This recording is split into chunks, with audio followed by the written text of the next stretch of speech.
toutes et à tous, moi c'est Faust, j'espère que vous allez bien. On se retrouve aujourd'hui pour l'épisode 5 de la série dans laquelle vous me suivez en tant que pilote de karting qui aimerait devenir pilote professionnel. Et aujourd'hui plus particulièrement, c'est la manche 3 de la Ligue régionale PACA qui se passe directement sur le circuit de Brignoles. C'est parti. Don't need nobody else but you and I. She asked me where I'm trying to eat, I told her you decide. Honestly, baby, that's the last thing that's on my mind. Cause all I'm thinking about is in the dollar signs. True love.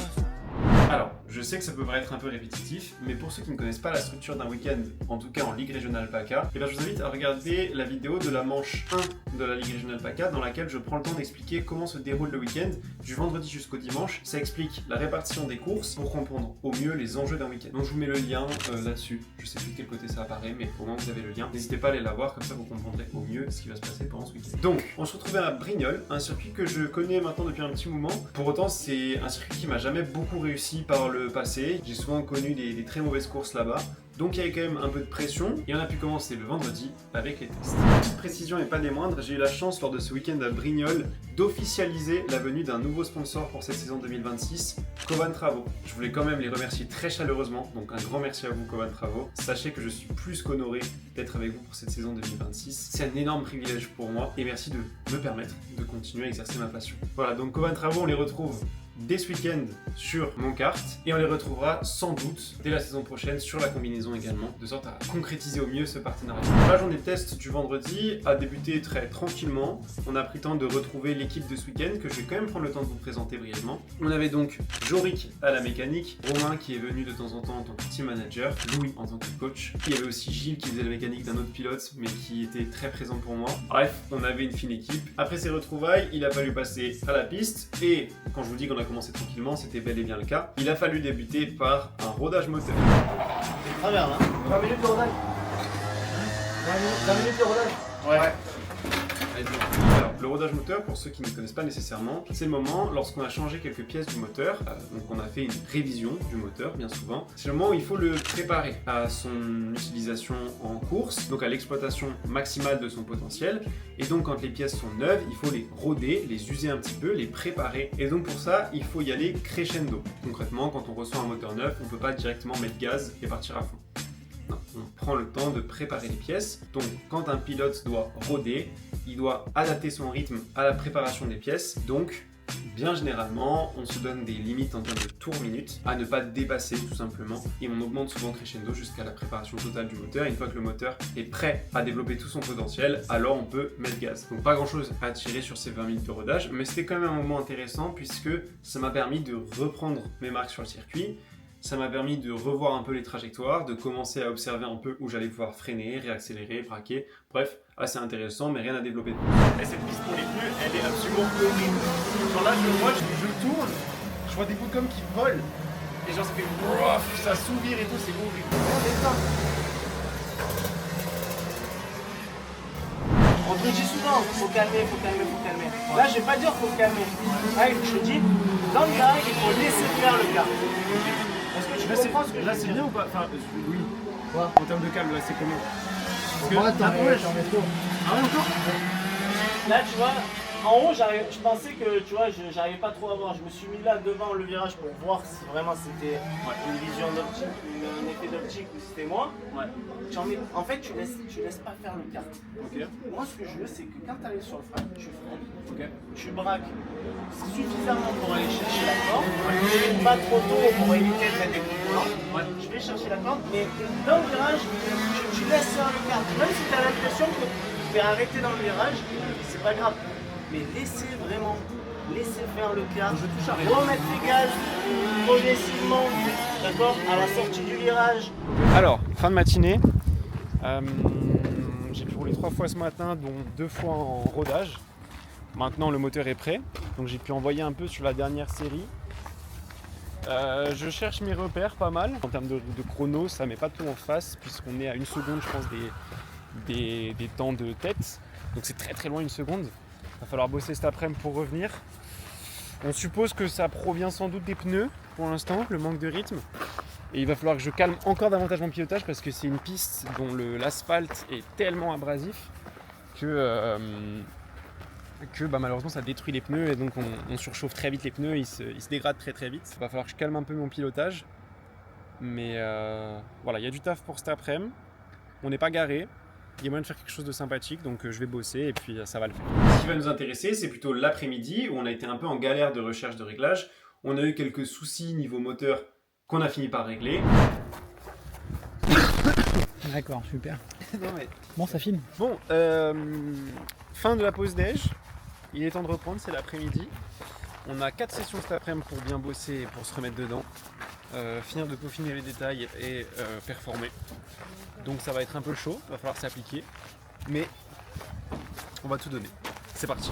Alors, dans une vidéo précédente, je suis tombé sur le commentaire de Tokashi qui me demandait si c'était possible de diffuser une course, un on-board d'une course complète sur YouTube. Mais malheureusement, en France, je vous avoue que je n'ai jamais participé à un événement dans lequel on me permettait de garder les caméras pendant la course. Et alors, je commence ce tour en levant la main.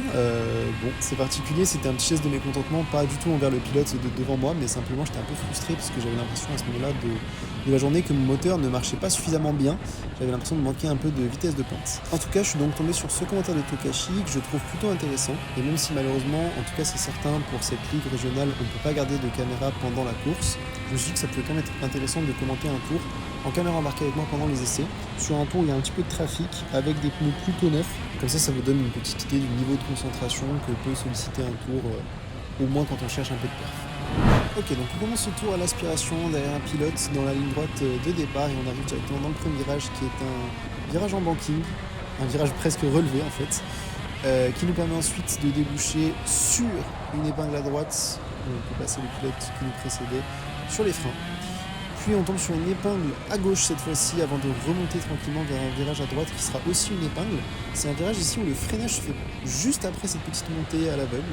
Donc on tombe sur un virage à droite, puis encore une épingle à gauche, c'est assez sinueux cette partie. Et on tombe sur le virage qui est selon moi le plus dur du circuit, en tout cas c'est celui qui m'a toujours posé un peu de problème, puisque c'est un virage qui se passe sur les freins, avec un léger frein, qu'on essaie de maintenir tout le long du virage pour garder de la stabilité, puis ce virage droite qu'on vient de passer, puis le gauche, avant de se jeter à nouveau sur la ligne droite de départ. Et comme vous pouvez le voir, le tour est assez court. À la dernière séance de la journée, on a trouvé le réglage qui me convenait, celui avec lequel je me sentais à l'aise pour continuer le week-end, et ça c'était une très bonne nouvelle. Après ça, on a pu aller au contrôle technique. Bon, le contrôle technique est fait, on est prêt pour la course de demain. Là on rentre au paddock, on va tout ranger, se préparer pour demain, on va faire un coup de coaching, et puis on va se rentrer quand même, parce qu'on a 1 heure de route pour rentrer à la maison. Donc bon, mais ça va, c'était une bonne journée, on a pas mal testé de trucs, je pense qu'on a trouvé le bon réglage à la dernière session, donc c'était le bon moment. Mais là, la journée a été très positive, je suis resté très constant, très régulier. Franchement, moi je suis satisfait. T'en penses quoi, toi? Je suis d'accord, la dernière session est très concluante. Ouais, c'est bien. Ce qui est assez cool, c'est qu'après le contrôle technique, on a pris le temps de discuter un peu avec les mécanos, notamment avec Jorik et Gilles, qui ont été adorables et qui ont pris le temps de me rajouter des conseils en plus pour maîtriser au mieux la journée du lendemain, à savoir la journée donc des qualifs. Au pire des cas, on va faire le test. Donc on va pas prendre ça, il faut. À part si tu faut que je l'appelle. Je me suis senti à bloc pour le lendemain et on est passé à la deuxième journée. Bonjour à toutes et à tous, c'est le jour de qualif. Il y a une petite spécificité ce matin, c'est qu'on a reçu la nouvelle combi pour cette saison, avec notamment les nouveaux sponsors qui ont été intégrés dessus. Donc je pense à Inares Immobilier et Isère Élevage qui est toujours présent et qui me soutient encore cette saison. Merci à eux. J'ai très hâte de déballer tout ça, on va voir. Ensuite on part pour les séances d'essai libres officielles ce matin et cet après-midi on passe aux qualifications et aux manches qualificatives. J'ai très hâte, il y a encore un peu de boulot, mais les chronos de fin de journée d'hier étaient très bons, très positifs. On va essayer de continuer dans cette énergie aujourd'hui et puis ça devrait bien se passer. C'est parti. Et ce son, il n'est pas trop banger. Dis-moi un avis honnête. Hein. Là c'est filmé en plus, donc je veux un avis honnête.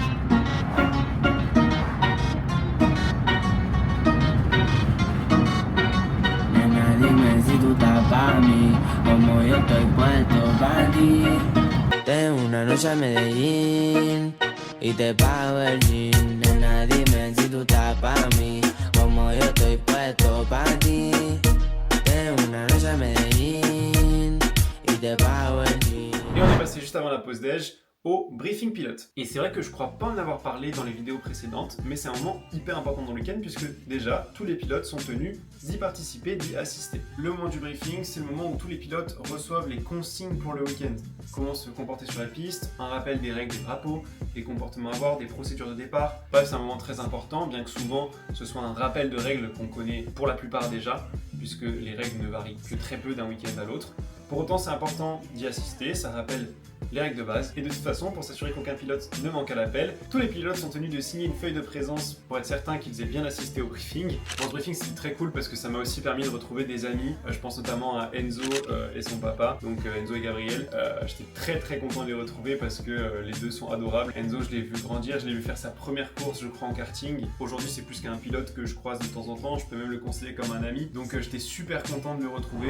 Bref, ces retrouvailles, c'était super cool. Mais après, il a fallu se concentrer sur les essais qualifs. Bon, et les essais qualifs, je pense que je les ai très bien résumés justement au passage de la ligne. C'était pas une grande réussite. Ça, t'as pas trop d'avant. Tu veux qu'on débriefe? Qu'est-ce que tu veux débriefer? Bravo. Voilà, fin du débrief. Bon, évidemment, il fallait rebondir parce qu'on peut pas se satisfaire d'une 8ème place. Alors, je me suis remis dedans et je me suis dit qu'il fallait que je fasse une super performance pour la manche qualif 1. Donc, en partant 8ème, je passe la ligne 6ème. Donc, j'ai eu un gain de 2 places sur la piste. Mes deux pilotes qui me précédaient dans le classement ont eu une pénalité, ce qui fait que je termine officiellement 4ème. Et là, franchement, il y avait de quoi être satisfait.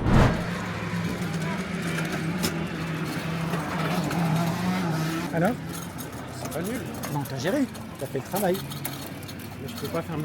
Je pense que tu peux pas faire mieux et que tu t'es pas impatienté et c'est tout à ton honneur. Du coup, forcément, au moment de partir pour la manche 2, j'avais la même déterre. Il fallait faire aussi bien, mais là, la course a été beaucoup plus plate. Je suis parti 8ème pour finir 8ème. Pas grand chose à commenter. D'ailleurs, je crois même ne même pas avoir repris la caméra le soir même. Donc, on est parti le lendemain pour la journée de la finale.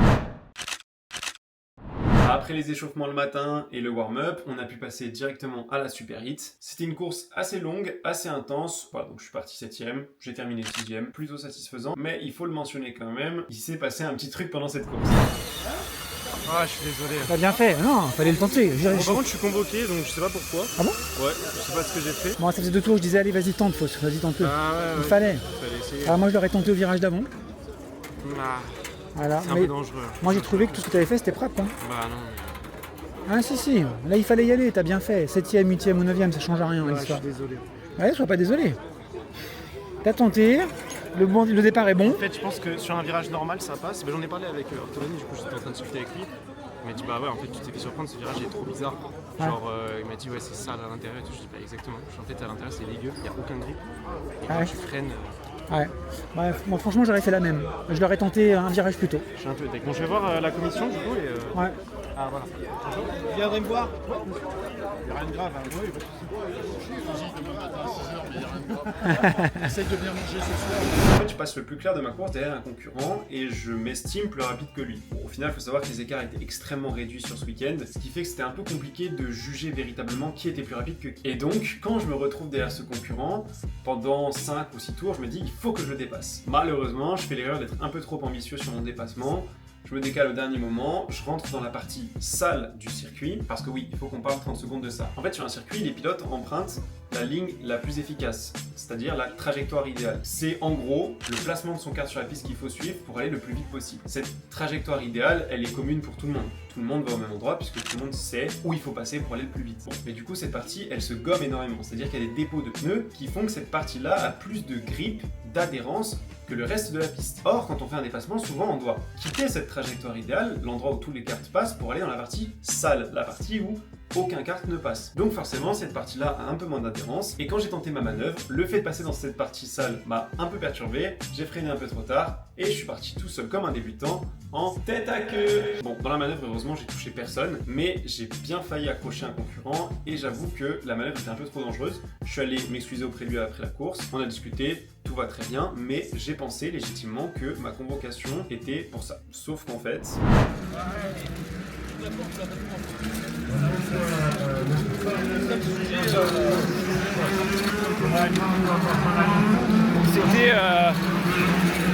C'était le non partant qu'il y avait devant moi. Il y avait un non partant devant moi. Ouais.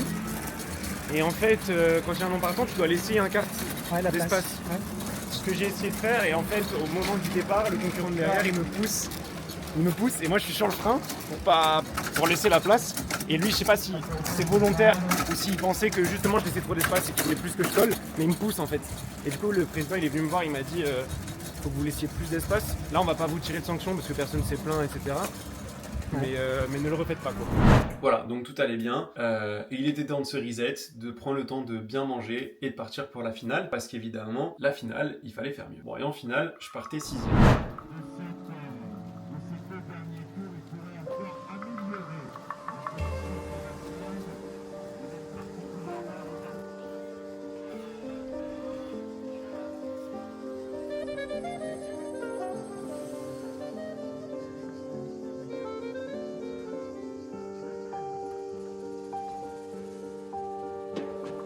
J'ai quitté ma colline que l'on appelle Garaband, sous un soleil de plomb, où les hommes parlent en chantant et les tissus blancs sèchent au gré du vent. Adieu, je verse une larme sur le quai, les souliers sur le marchepied du wagon. Le sourire du vent corps et résonne au fond de mon âme de garçon. Pour définir ce que je suis, les hommes auront sans doute un vieux dicton qui dit que les chiens ne font pas des chats, que l'occasion fait le larron. Paris m'attend ma vélocie, maintenant que le train s'éloigne et rapetissime. Comme l'espoir des gens d'ici, comme l'espoir des gens d'ici.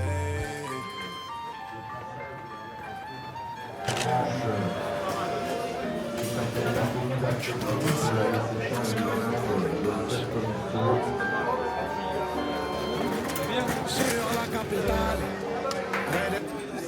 Ah, là, t'as fait de la bagarre. Là, là il y a eu du fight. Là. Tu t'es... Hein? J'ai tout donné. Bravo. Ah, je croyais qu'on allait parler. Hein, tu peux parler. Très content de la finale. Ah, carrément. Il a tenu. Il a tenu. Et au terme d'une course assez disputée, je passe à la ligne 5e, très proche du 4e, et franchement c'était assez sympa. Allez, débrief à chaud de la finale. Débrief à chaud. P5. Bravo. Très belle 5e place. J'ai galéré pour celle-là. À ça de la 4e place. C'était sportivement et physiquement très exigeant. Mais je suis très content. On s'en est très bien sorti. Elle a une très belle saveur cette 5e place. Donc non, je suis très heureux. La perf est au rendez-vous, les mécanos étaient au top. Donc merci Gilles, merci Jorik. On va quand même prendre le temps à nouveau de remercier pas mal de monde. Déjà, un grand merci à mes sponsors qui me suivent cette saison. En premier lieu, merci à Isère Élevage qui m'accompagne depuis maintenant plusieurs années consécutives. Je suis très touché de pouvoir compter sur leur soutien encore en 2026. Il y a aussi Linares Immobilier que je suis ravi de compter parmi mes sponsors pour cette année 2026. Ils sont d'un vrai soutien et un soutien aussi humain. Donc c'est vraiment un régal d'être accompagné par eux cette année. Et maintenant, le fraîchement arrivé Covan Travaux qui pareil rejoint l'aventure et c'est un privilège d'avoir ces 3 sponsors qui, au-delà des entreprises qu'ils représentent, avec les gens qui les incarnent, sont juste géniaux. Merci aussi à tous les mécènes qui m'ont permis de rouler cette saison. Merci à mes amis qui me soutiennent de près comme de loin. Un grand merci à Narwad qui a fait le déplacement samedi pour venir me soutenir sur la piste. Merci également à Mathéo et ses parents qui ont encore fait le déplacement pour venir me soutenir dimanche, c'était un pur plaisir. Merci à mon papa, ma maman qui sont toujours là pour moi. Merci aussi à ma sœur et à tout le reste de ma famille qui m'envoie souvent plein de force pendant ces week-ends de course. Merci à mes amis qui sont là, qui me soutiennent de près comme de loin, mais qui soutiennent aussi le projet de ces vidéos. Donc je pense à vous, merci beaucoup. Je dois aussi prendre le temps de vous remercier également vous qui regardez ces vidéos, qui m'apportez votre soutien directement ou indirectement. N'hésitez pas à me faire des retours, à me dire ce que vous pensez de ces vidéos, s'il y a des choses qui sont perfectibles notamment. Je prends en compte absolument tous les avis. Donc un grand merci. Je vous souhaite une excellente fin de journée ou soirée. Bref, à très vite.